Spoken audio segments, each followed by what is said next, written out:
جب ہمارے گاؤں میں پہلا پرائمری اسکول بنا تو اس کی زمین ایک ذمہ دار نے سرکار کو دان کی، جو 10 مرلہ رقبہ پر محیط تھی۔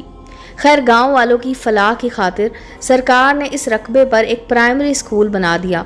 اس اسکول کے 2 حصے تھے، آدھے پر لڑکیوں اور آدھے پر لڑکوں کے لیے کلاس روم بنائے گئے، گویا کہ ایک ہی عمارت میں گاؤں کے لڑکے اور لڑکیاں دونوں ہی تعلیم حاصل کرنے آتے تھے۔ لڑکیوں کے لیے 3 استانیاں اور 1 ہیڈ مسٹریس، اور لڑکوں کی طرف بھی 1 ہیڈ ماسٹر اور 3 استادوں کی تعیناتی عمل میں لائی گئی۔ یوں ہمارے گاؤں میں تعلیم کی پہلی اینٹ رکھ دی گئی۔ اسکول میں چپڑاسی ایک ہی تھا جو مردانہ اور زنانہ دونوں حصوں کے لیے فرائض سر انجام دیا کرتا تھا۔ نام تو اس کا منظور احمد تھا، لیکن سب اس کو چچا میاں بلاتے تھے۔ یہ لفظ اس کی بزرگی کی وجہ سے بھی تھا، لیکن زیادہ وجہ یہ تھی کہ اس زمانے میں چھوٹی جگہوں پر بڑے شہروں کی نسبت زیادہ انسان دوستی پائی جاتی تھی۔ بزرگی کا لحاظ بھی کیا جاتا تھا، امیری، غریبی یا رتبے عہدے کے سبب نہیں، بلکہ کچھ اور خصوصیات کی وجہ سے۔ تبھی ہم سب بھی اپنے اسکول کے اس بوڑھے چپڑاسی کی دل سے قدر کرتے تھے۔ اس کی شرافت، اطاعت گزاری اور فرض شناسی کی وجہ سے وہ واقعی احترام کا حقدار تھا۔ ہم چچا میاں کو چپڑاسی نہیں سمجھتے تھے۔ ہم ان کو جب کام بتاتے تھے تو حکم نہیں دیتے تھے، بلکہ مؤدبانہ درخواست کرتے تھے، جس کو وہ بالکل اس طرح بجا لاتے تھے جیسے کوئی شفیق باپ اپنے بچوں کی ضروریات پوری کرنے پر خوشی محسوس کرتا ہے۔ ان کی مستعدی اور بوڑھی ہڈیوں میں پھرتی ان کی طبیعت کے اس خاصے کے باعث تھی کہ وہ اپنی خدمت کا معاوضہ اور مفت کی کھائیں تو یہ بددیانتی ہی ہو، ایسا ہی سمجھتے تھے اور اپنا معاوضہ صرف تنخواہ ہی کی صورت میں لیتے تھے۔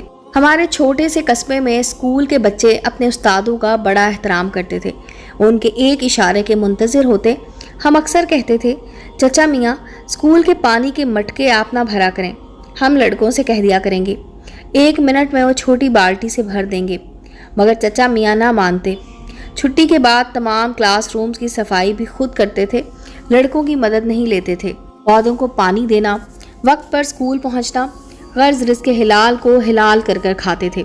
میں لڑکیوں کے سیکشن کی انچارج تھی اور چچا میاں کا گھر ہمارے گھر سے قریب تھا، لہٰذا ان کی لڑکی رخسانہ مجھ سے شام کو پڑھنے آیا کرتی تھی۔ وہ بہت پیاری اور بھولی بھالی تھی۔ چچا اس وجہ سے بھی میرا زیادہ خیال کرتے تھے کہ میں ان کی لڑکی کو مفت ٹیوشن پڑھاتی تھی۔ 8 برس تک وہ ہمارے اسکول میں چپڑاسی رہے۔ مجھے یاد نہیں کہ ان تمام برسوں میں انہوں نے کبھی بھی چھٹی کی ہو یا اسکول دیر سے آئے ہوں۔ بخار کی حالت میں بھی وہ اسکول میں حاضر ہو جاتے تھے۔ زندگی میں کبھی میں نے ان کو اتنا پریشان نہیں دیکھا تھا جتنا اس روز دیکھا، ورنہ تو ہمیشہ ان کے چہرے پر طمانینت رہتی تھی۔ اس دن جب وہ شام کے وقت رخسانہ کو میرے گھر سے لینے آئے تو بہت کھوئے کھوئے سے تھے، بار بار اپنی میلی پگڑی کو کانپتے ہاتھوں سے سنبھال رہے تھے۔ میں نے پوچھا، چچا میاں کیا بات ہے، آج آپ کے ہاتھ کچھ زیادہ کانپ رہے ہیں، کیا آپ نے دوا نہیں لی ہے؟ بولے، بیٹی یہ ریشہ پیرانہ سالی کے باعث نہیں ہے، یہ دکھوں کا عطیہ ہے۔ یہ سارے کام جو میرے ذمے ہیں میں ان کا بوجھ کسی پر نہیں ڈالتا۔ پھر ایک سرد آہ بھر کر آسمان کو تکنے لگے، جیسے اوپر والے سے کسی غیبی امداد کے لیے آسمان کی طرف دیکھ رہے ہوں۔ مجھ سے نہ رہا گیا، میں نے پوچھ ہی لیا، چچا میاں آپ آج کیوں اتنے پریشان لگ رہے ہیں؟ بولے، بیٹا کل اسکول میں بتا دوں گا، ابھی دیر ہو رہی ہے، رخسانہ کو گھر پہنچانا ہے، اس کی ماں انتظار کر رہی ہوگی۔ وہ بیٹی کو لے کر چلے گئے۔ دوسرے روز اسکول آئے تو میں نے ہاف ٹائم میں ان کو گرل سیکشن میں بلا لیا۔ کل کی پریشانی کے بارے میں پوچھا۔ جھجکتے ہوئے بولے، بیٹی کا معاملہ ہے، اسی سبب پریشانی ہے، بتائیے چچا شاید میں کچھ مدد کر سکوں۔ تب انہوں نے جیب سے کاغذ نکال کر میری طرف بڑھا دیا، جس پر چند چیزوں کی فہرست درج تھی، مثلاً استری، پنکھا، بیڈ شیٹ اور ایسی ہی کچھ اور اشیاء۔ کہنے لگے، یہ جہیز کی لسٹ ہے، لڑکے والوں نے بھیجی ہے، پرسوں تنخواہ جمع کروں تب بھی یہ سب اشیاء نہیں لے سکتا۔ میری تنخواہ سے تو 2 وقت کی روٹی پوری ہوتی ہے، یہ سب اشیاء کیوں کر خرید سکتا ہوں؟ غربت کی وجہ سے پہلے تو رخسانہ کا کوئی ڈھنگ کا رشتہ نہیں مل رہا تھا، اب یہ لڑکا دفتر کا بابو ملا ہے تو ان لوگوں کا منہ بڑا ہو گیا ہے۔ سال بھر منگنی رہی ہے، شادی کی تاریخ مقرر کرنے کے بعد انہوں نے سامان کی یہ فہرست بھجوا دی ہے۔ تم ہی بتاؤ بیٹی، رشتہ دینے سے انکار کر دوں تو لوگوں کو کیا منہ دکھاؤں گا؟ رخسانہ 20 کی ہونے والی ہے، اب بھی بن بیاہی رہ گئی تو پھر کب؟ یہ کہتے کہتے چچا میاں کی آنکھیں بھیگ گئیں۔ میں سمجھ گئی کہ وہ میرے سامنے اپنی مجبوری ظاہر کرنے کے بعد خود کو چھوٹا محسوس کر رہے ہیں۔ میں نے ان کو تسلی دی اور کہا کہ آپ فکر نہ کریں، کل میں آپ سے اس سلسلے میں بات کروں گی، آپ کا یہ بوجھ انشاءاللہ ہلکا ہو جائے گا۔ میں نے اپنی ٹیچرز اور پھر ہیڈ ماسٹر صاحب کو چچا میاں کا مسئلہ بتایا، سب سے کہا کہ ہم کچھ نہ کچھ رقم ملا کر ان کی مدد کر دیتے ہیں، مگر سب کی تنخواہیں قلیل تھیں، اتنی رقم جمع نہ ہو پاتی کہ فہرست میں لکھی تمام اشیاء خریدی جا سکتی۔ تب ہیڈ ماسٹر صاحب نے بینک مینیجر صاحب سے بات کی، انہوں نے کچھ رقم ہیڈ ماسٹر کو لون کے طور پر دینے کی حامی بھر لی۔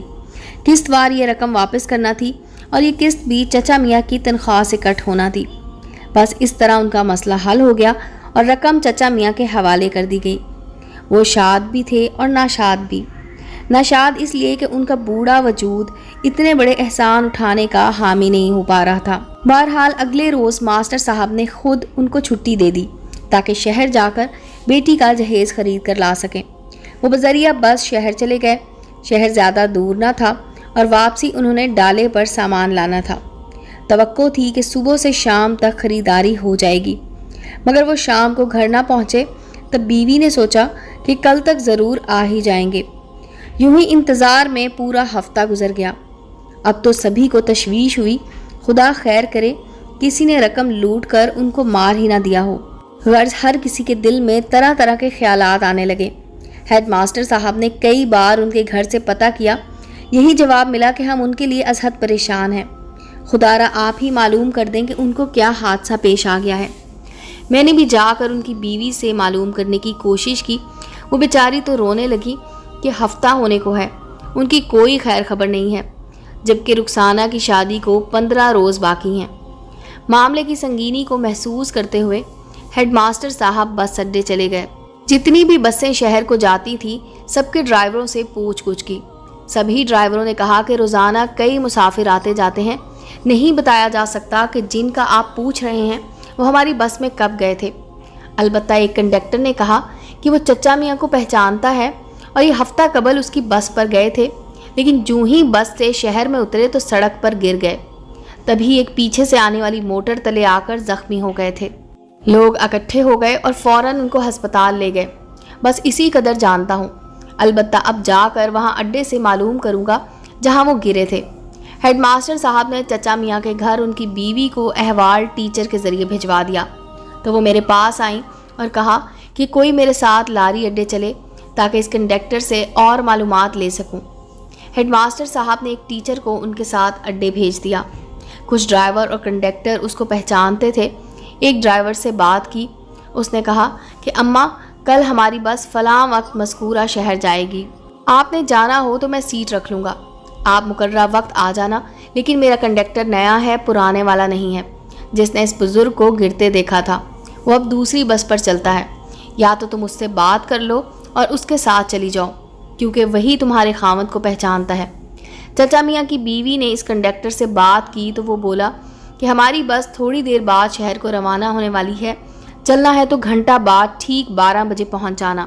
چچا میاں کی بیوی بیچاری بھاگم بھاگ گھر آئیں، بیٹی سے کہا کہ جس کنڈکٹر نے تمہارے ابا کو اڈے پر گرتے دیکھا تھا اس کی بس گھنٹہ بھر میں شہر جا رہی ہے اور میں اس بس میں جا رہی ہوں، وہ کنڈکٹر ہم کو پتہ کرا کر دے گا کہ تمہارے ابا کو کون سے ہسپتال لے گئے تھے۔ رخسانہ بضد ہوئی کہ اماں آپ اکیلی نہ جائیں بلکہ میں بھی آپ کے ہمراہ چلوں گی۔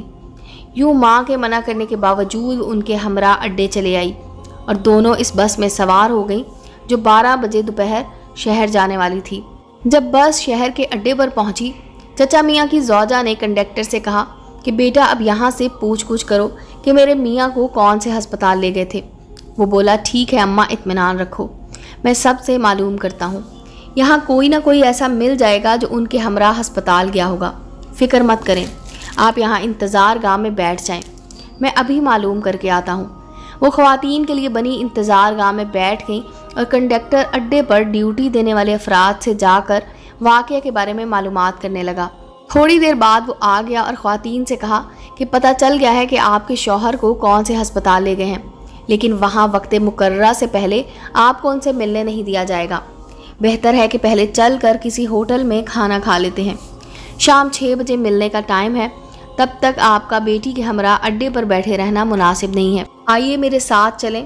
وہ ان کو ایک سستے سے ہوٹل میں لے آیا اور کمرہ لے کر بولا، آپ یہاں آرام کر لیں، کھانا کھائیں، ہاتھ منہ دھو کر فریش ہو لیں، میں شام کو آ کر آپ کو ہسپتال لے جاؤں گا۔ کمرے کو اندر سے کنڈی لگا لینا، کھانا بھجوا رہا ہوں، جب تک میں نہ آؤں دروازہ مت کھولنا۔ کھانا بیرا لے کر آ گیا۔ خواتین نے کھانا لے لیا اور کمرے کو اندر سے لاک کر دیا۔ کھانے کو کب دل چاہ رہا تھا، مصیبت کی ماریوں نے 2-4 لقمے زہر مار کر لیے۔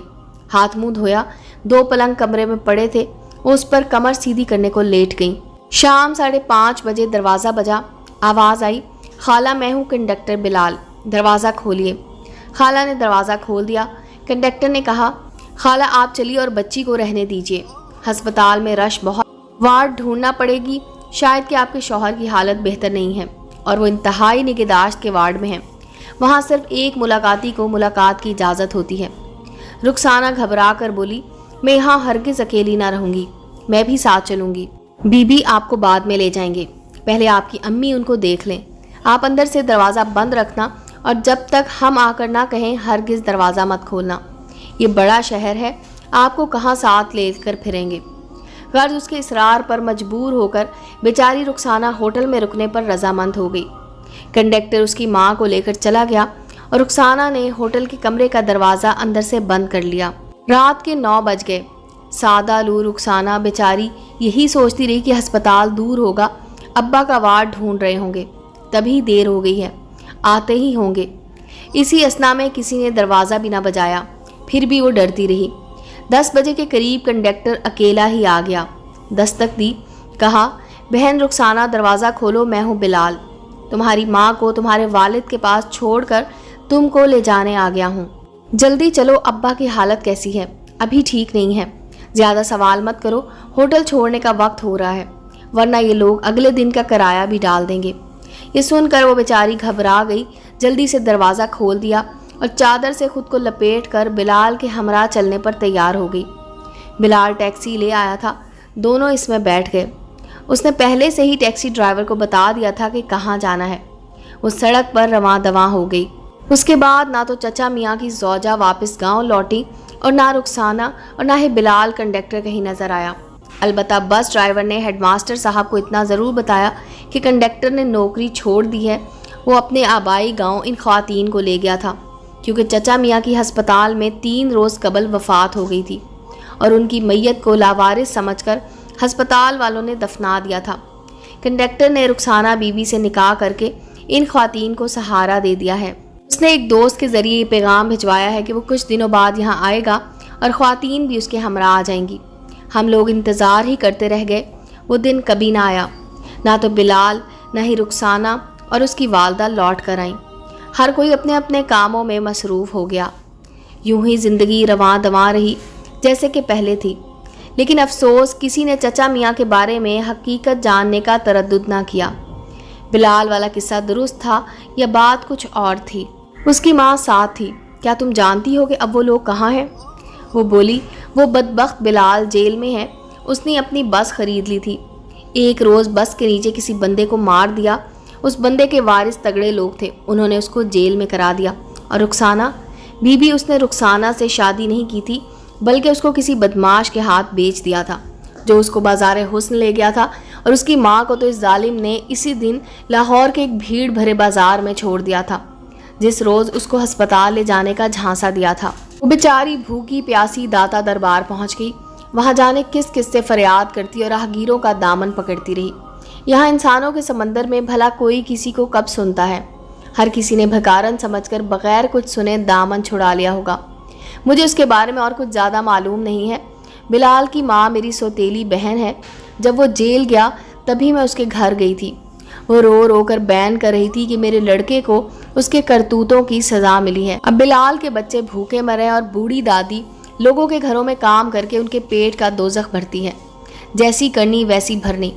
اگر تم رخسانہ کے رشتہ داروں کو جانتی ہو تو جب اس کے قصبے جاؤ تو ان کو اس کا احوال بتانا، شاید کوئی اس کو تلاش کر پائے اور اس کا بھلا ہو جائے۔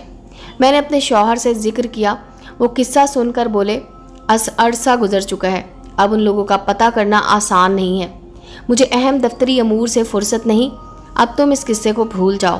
جب منظور احمد شہر گئے اور نہ لوٹے تبھی تمہارے اسکول والوں کو چاہیے تھا کہ ان کی زوجہ کے ہمراہ جاتے۔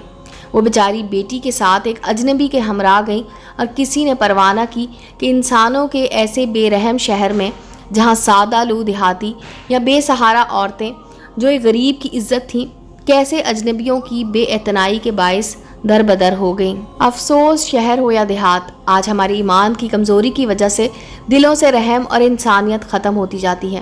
سانپ نکل چکا، لکیر پیٹنے کا کچھ فائدہ نہیں، یہ کہہ کر انہوں نے بھی اپنا دامن چھڑا لیا۔